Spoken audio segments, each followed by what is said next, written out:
What's up, guys? Welcome back to the Left Lane MMA channel. Make sure to like and subscribe.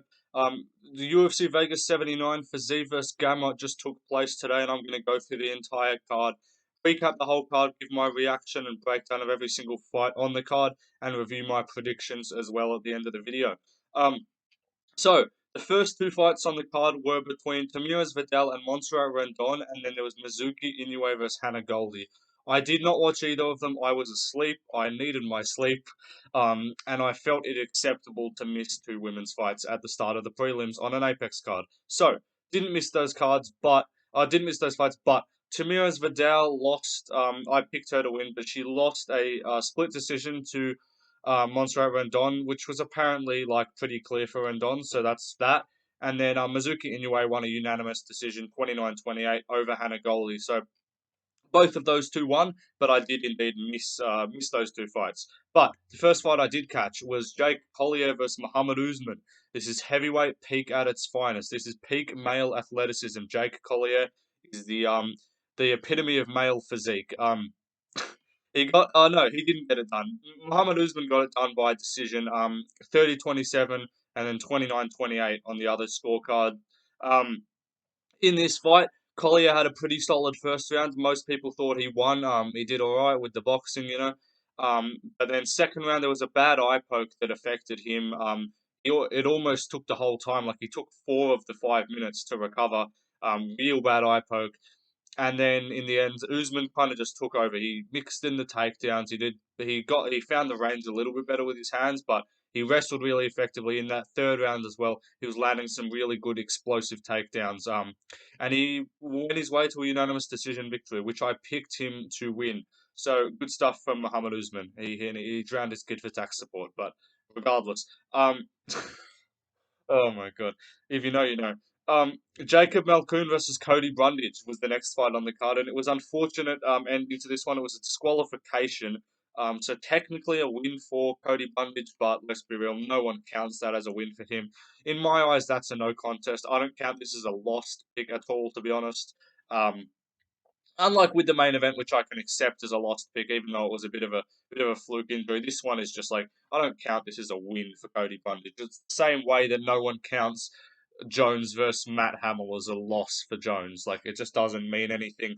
But in this fight, Brundage looked slightly decent early in the first like minute, and I was like, "There's no way Brundage is going to win. Like Jacob Malkoun must be shit." But he turned it around. He was grappling him very effectively, pressure, had him on the ground and was just throwing a bunch of ground and pound, and then threw a big elbow, which did hit the back of the head. In my opinion, Cody Brundage kind of milked it.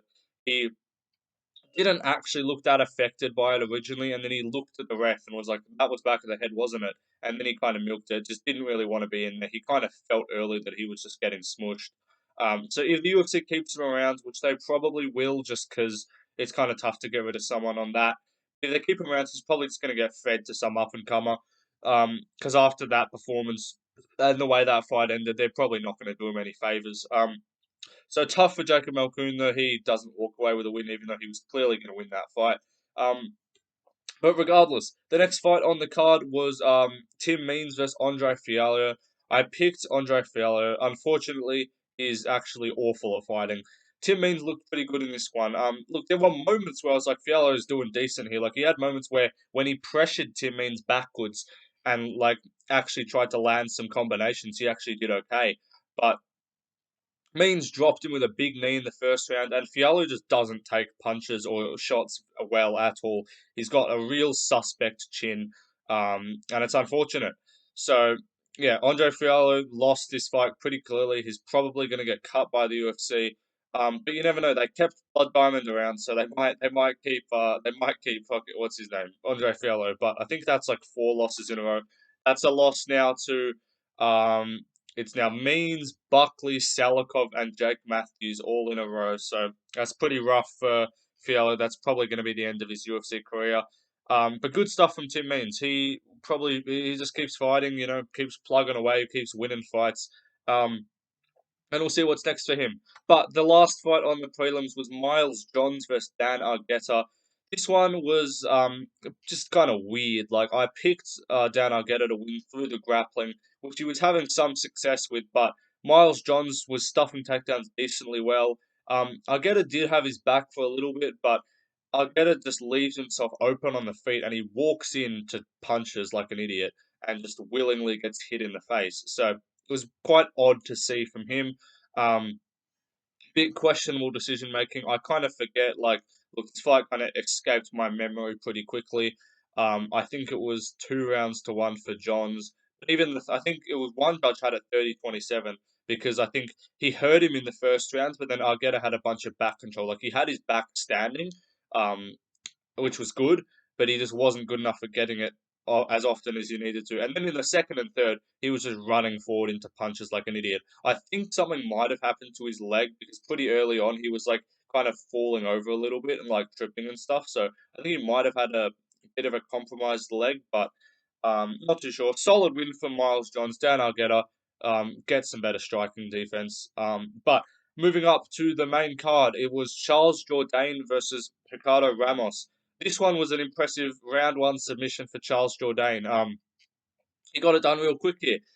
Ricardo Ramos shot a takedown pretty early. Jourdain did the most MMA type of thing you can ever do, which is pull a guillotine. And I was like, fuck's sake, this guy's going to put himself on bottom for a round and lose. But no, he actually had a guillotine that was relatively in. But then Ramos kind of was trying to turn it into a Von Flue choke. So Jourdain had to kind of bail on that. He escaped the position, scrambled. They had a few decent scrambles. I was downstairs making a fucking toasty when this fight was happening, making some food. So I didn't catch the whole thing, but it was only a round. It was only like 2 minutes of fighting. So in the end, another takedown was shot by Ramos, and then Jourdain got him in another guillotine. And he looked like he was kind of going to pop his head out, but in the end, he actually did get the tap. So impressive stuff from him, and he did actually get a performance bonus. So good for Jourdain. Moving up the card though, Bryan Battle versus AJ Fletcher. In this one, I obviously picked Bryan Battle to win. The guy has a 10-inch reach advantage. AJ Fletcher is 5'9" with a 67-inch reach, fighting a welterweight. I'm not sure what he's doing, but he lost this fight very easily. Second round submission it was for Bryan Battle. So in the first round, Battle was doing really well with the kicks, front kicks and stuff to the body, easy, using his range. And then right at the end of the round, they got in close, and Fletcher landed a massive elbow, which dropped him and stole the round. I was like, no way Fletcher's going to win this. But then second round, Battle came back, was just landing really good knees in the clinch. Good teeps at range, using your natural 10-inch reach advantage that you have because your opponent is a midget. And the commentary in this fight were talking about how white Fletcher was. It was quite funny. But in the end, he took him down, got his back, and then got the choke, rear naked, got him out of there. So impressive stuff from Bryan Battle, and I picked him to win. So 2-0 on the main card after some dicey prelim picks. The next fight on the card was Marina Rodriguez versus Michelle Waterson Gomez, and a rare, entertaining women's fight that this one was. In my drink of water, gotta stay hydrated. Um, This one was a really good fight, but one-way traffic. Look, very early, Michelle Waterson Gomez got a takedown. I was like, oh my, there's no, how the fuck, like, sport makes no sense if she wins. But in the end, Rodriguez just realized she can strike and Gomez can't. And so she just absolutely put that leather on her, put that butter on her now. She just put the gloves on her, put the elbows on her, all of the above. And was just piecing her up. Referee was channeling that inner Mario Yamasaki and letting her be a warrior. Like she was getting absolutely fucked up. And the ref was just not even like he kept standing there like he was going to do something and just never stepped in. So first round comes 10-8 across the board, 100%. It was about as close to a 10-7 as you can probably get. Um, got absolutely pieced up the whole time. Multiple moments where you could have stopped the fight. It was like a Cater versus Holloway kind of level thing, but almost even worse because she just wasn't even throwing back a lot of the time. But and then right at the end of the round, like there was 20 seconds to go. Rodriguez was like piecing her up still, and then the ref calls time. He didn't even call the fight off. He just calls time to get a look at the cut with 20 seconds to go in the fight, or in the round. Sorry. So it was really weird from that referee. I'm pretty sure and then that guy, he was so just not wanting to stop that fight. Even in the second round, Gomez shot a failed takedown and then ended up getting mounted from it and then just got TKO'd. But that referee, in that first round, he did not want to stop that fight. That guy had a bet on like over significant strikes. Like he wanted that to keep going as much as he could. So it was interesting to see that. But impressive from Rodriguez. She got back in there against a fighter that she definitely should have beat, and she beat her in the way that was necessary. If she'd kind of had a boring decision, which I thought she might, then that would have been kind of shit. But she did look very, very good, looked dominant, looked good on the feet, landed the elbows, the knees, all of that, and won very dominantly. So good stuff from Rodriguez. The co-main event was Bryce Mitchell, Thug Nasty versus Dan Ige. The Bible, Holy Bible, repent and go to the Lord and Savior Jesus Christ. The earth's fucking flat and gravity don't exist. Bryce Mitchell, this guy is something different, I swear. Fucking hell, this he bought a Bible in his fucking. He was doing his the call outs, like the introductions, and he was holding up a Bible. He's like, "Here's the Bible." He's just like, pretend this is just this. This is my record. He's just like holding up the Bible like that as his name's getting called. Absolute one of a kind, Bryce Mitchell is. And then in this fight, I was like, oh my god, I genuinely, because I was really contemplating picking Dan Ige here. Um, I didn't. I did end up going with Mitchell by 30-27 decision, which he did get, so I got it right in the end. But I was like, oh, early on there was some dicey moments where Mitchell, like first round was really close, second round was relatively close, but Mitchell ended up just getting the back and getting enough control time. And the thing that with Dan Ige, which is why I didn't pick him, was that as fights go on, he gets progressively easier to take down. Like you saw it in the Movsar Evloev fight. The first two rounds was relatively like Movsar was winning pretty clearly, getting a few takedowns, but in the third round he was getting takedowns literally whenever he wanted to. So um, third round, Dan Ige is not good at wrestling. Bryce Mitchell ran away with it in the end, got 30-27, and had probably one of the most awkward, weird, uncomfortable post-fight interviews that you will ever see.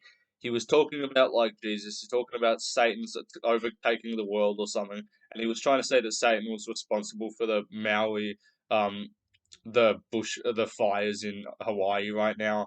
And he was trying to get Dan Ige to like pray to Christ with him or something, and then he asked Michael Bisping something, and Bisping was like, "Nope." So like, it was just look, it was uncomfortable. I get it. He's a man of God, he believes in what he does, but it was just like, come on, mate, just talk about the fight. Like he kind of dragged Dan Ige along there and was just trying to get him, who didn't even end up saying anything. And then it was a very uncomfortable kind of interview. So solid win for Mitchell though. He should probably fight like a top fight like Cater next. Bryce Mitchell versus Calvin Cater, make it happen. If they want to jump him up, you can do like Ortega, but I think that's a bit too much. So probably Calvin Cater versus Bryce Mitchell, make it happen sometime next year. Um, and the main event though, this one was a bit disappointing. Rafael Fiziev versus Mateusz Gamrot. Look, I picked Fiziev to win. I was like, he's gonna be, and I was spot on for the first round. Like I'm like, he's gonna be too explosive and he's gonna stuff the takedowns and then he's going to be too good on the feet for him, obviously. And it was looking like that. He landed some nice combinations on the feet. He was really good at stopping the takedowns in the first. Like his single leg defense was great. Really good flexibility to stop him from getting taken down. Um, but then second round comes, did get a takedown. Fiziev got back up, so I was like, "That's good. Come on, Fiziev, you've got to go to work on the feet." He threw a kick, and then he just kind of crumbled and just fell down. Originally, I thought it was like he broke his foot, because he kicked the forearms and the elbows of Mateusz Gamrot. But then on replay, it was actually the leg that he was supporting on, and I'm pretty sure it was probably an ACL or MCL or meniscus, maybe like a bad knee ligament or tendon tear that happened because yeah, he kicked up and he really turned into the kick, and you saw his knee kind of like buckled or like popped out a little bit. So it's real nasty. Not good to see from for that.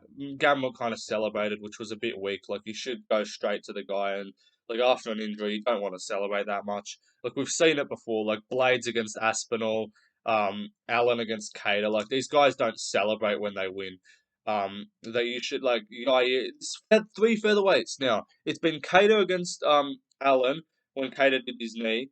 It was Yair against Ortega with the shoulder. Now this, like these featherweight guys are just getting injured in all the wrong times. So unfortunate to see. I picked Fiziev, so I was a little bit salty. Look, If it was the other way around, I probably wouldn't have minded as much. But this was a really intriguing fight, and it just ended in the way you don't want it to. So unfortunate for Fiziev. He's probably going to be out for quite a while because of a really unlucky injury. Um, but now let's just go over the picks. So I started off the card 0-1. I picked Vidal. She lost. I went to 1-1 with Mizuki. I went to 2-1 with Usman over Collier. I went 2-1-1. I'm calling Brundage versus Malkoun in no contest. I don't give a fuck. That's not a loss. So 2-1-1. I lost with Fialho, so 2-2-1. I lost with Arguetta, so 2-3-1. So I did badly there. Then I came back on the main card. Got Jourdain 3-3-1.